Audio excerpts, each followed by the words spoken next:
हमारी यात्रा की शुरुआत हुई रात 10 बजे भोपाल से। रेल मार्ग से सफर करते हुए हम सुबह 6 बजे मैहर स्टेशन पहुंचे, जहां हमारे कुछ अपने लोग हमसे मिले और वो हमें ले गए रेस्ट हाउस। रेस्ट हाउस में स्नान करने के बाद हम विश्व प्रसिद्ध मां शारदा देवी मंदिर दर्शन के लिए निकल पड़े।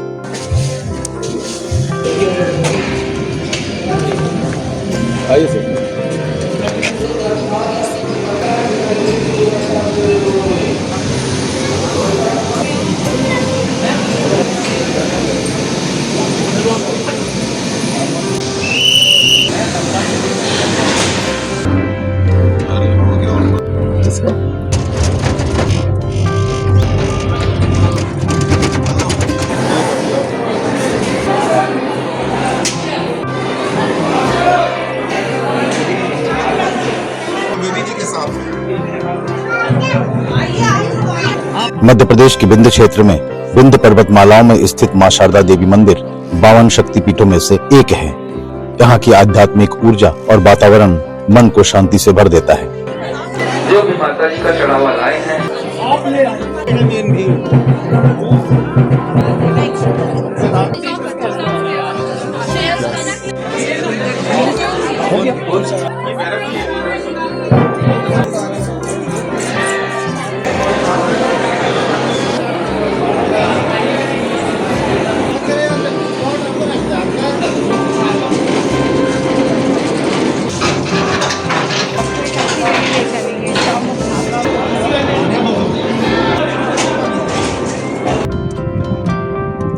मां शारदा देवी दर्शन के बाद हम पुनः रेस्ट हाउस पहुंचे।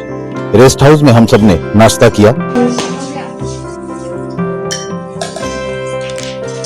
मां शारदा देवी मैहर से जुड़ी हुई कुछ आध्यात्मिक व ऐतिहासिक बातें भी हैं, जो कि वीर आल्हा उदल से संबंधित है। अब हम सब वीर आल्हा उदल के मंदिर के दर्शन के लिए निकल पड़े। वीर आल्हा उदल का मंदिर हमें इस स्थान के ऐतिहासिक गौरव से परिचित कराता है।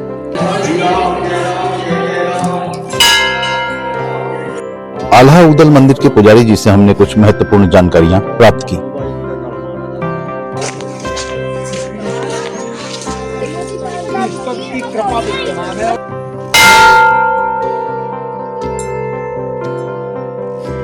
मैहर स्थित आल्हा उदल मंदिर से दोपहर 12 बजे हम रवाना हुए पन्ना के लिए, परंतु मैहर से पन्ना मार्ग पर 7-8 किलोमीटर चलने के बाद हम रामपुरा गांव की ओर मुड़ गए। रामपुरा गांव में ललितांबा महाशक्तिपीठ स्थित है। सबसे पहले ललितांबा महाशक्तिपीठ में दर्शन। यह स्थान शक्ति साधना का एक महत्वपूर्ण केंद्र है।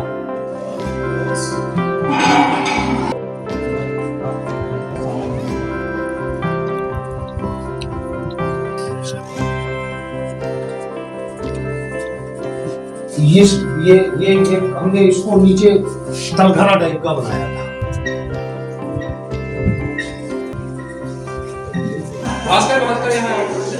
विशाल परिसर में गुरुकुल परंपरा के अनुसार छोटे छोटे बच्चों को शिक्षा भी दी जाती है।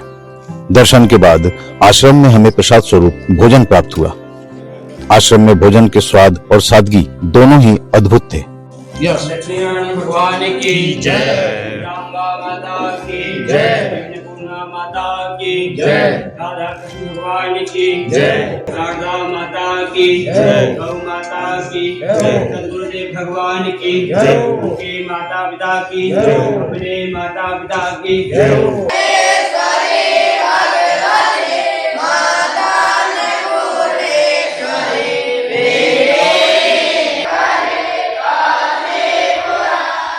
भोजन प्राप्त करने के बाद हम ललितांबा महाशक्तिपीठ रामपुरा से फिर पन्ना के लिए रवाना हुए, परंतु कुछ देर बाद ही हमारी गाड़ी मुड़ गई पन्ना जिले के सलेहा के पास नचना नामक स्थान के लिए।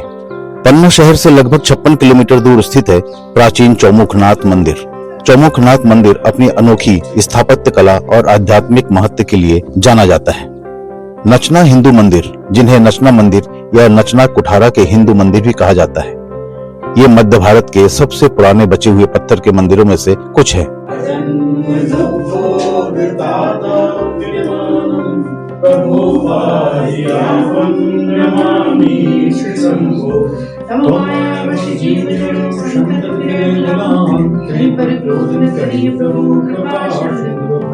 नचना के कुछ मंदिरों को 5वीं व 6वीं सदी के गुप्त साम्राज्य के समय का माना जाता है। चौमुखनाथ मंदिर 9वीं सदी का है।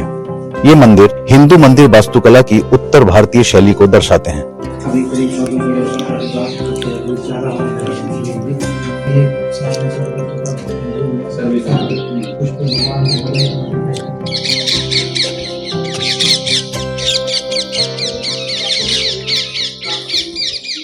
अब शाम 5 बजे हम रवाना हुए पन्ना शहर के लिए।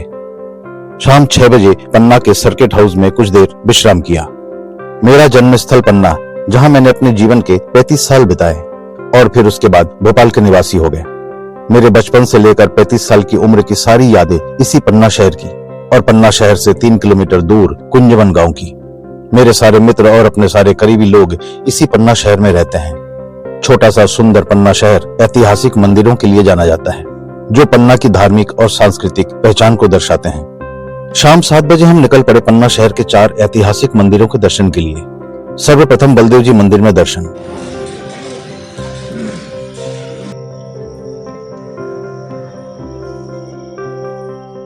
इस मंदिर में भगवान श्री कृष्ण के बड़े भाई भगवान बलदेव जी की भव्य प्रतिमा स्थापित है। मध्य प्रदेश के पन्ना में स्थित श्री बलदेव जी की आकर्षक प्रतिमा का निर्माण काले शालिग्राम पत्थर में किया गया है। बलदेव जी मंदिर हिंदू धर्म के सभी मंदिरों से अलग है। इसका डिजाइन रोमन कैथोलिक शैली में है। इस मंदिर का निर्माण महाराज श्री रुद्र प्रताप सिंह जी ने 1933 में शुरू करवाया था, जो 1936 में पूरा हुआ।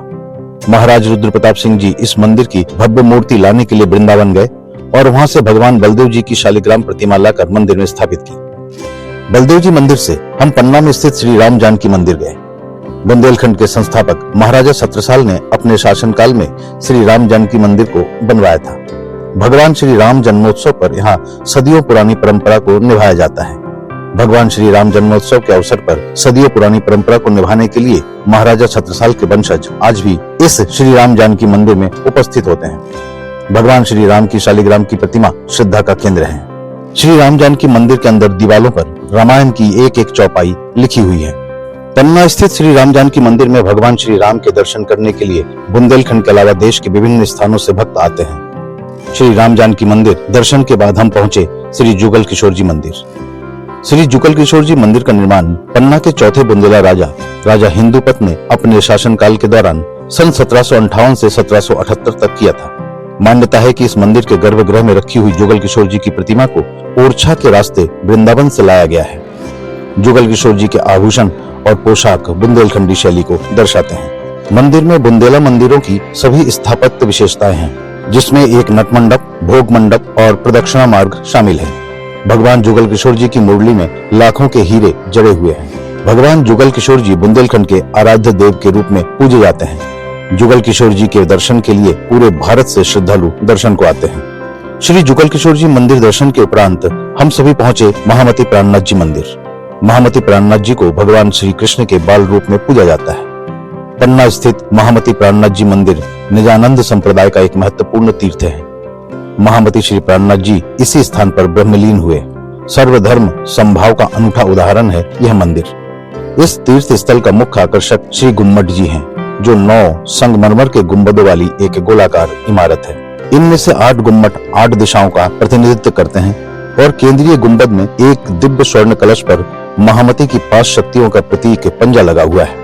महामती प्राणनाथ जी मंदिर पर एक डॉक्यूमेंट्री फिल्म मैंने सन 1998 में बनाई थी, जिसका प्रसारण भोपाल दूरदर्शन पर किया गया था। इस वीडियो के डिस्क्रिप्शन में डॉक्यूमेंट्री का लिंक दिया हुआ है। उस वीडियो से आप महामती प्राणनाथ जी मंदिर के बारे में विस्तार से जान सकते हैं। प्रथम दिवस सुबह से रात 9 बजे तक हमने सिर्फ धार्मिक स्थलों का भ्रमण किया और अब हम रवाना हुए पन्ना शहर से 20 किलोमीटर दूर मरला गांव के लिए। पन्ना नेशनल पार्क के 6 प्रवेश द्वारों में से एक प्रमुख प्रवेश द्वार मरला गांव का है।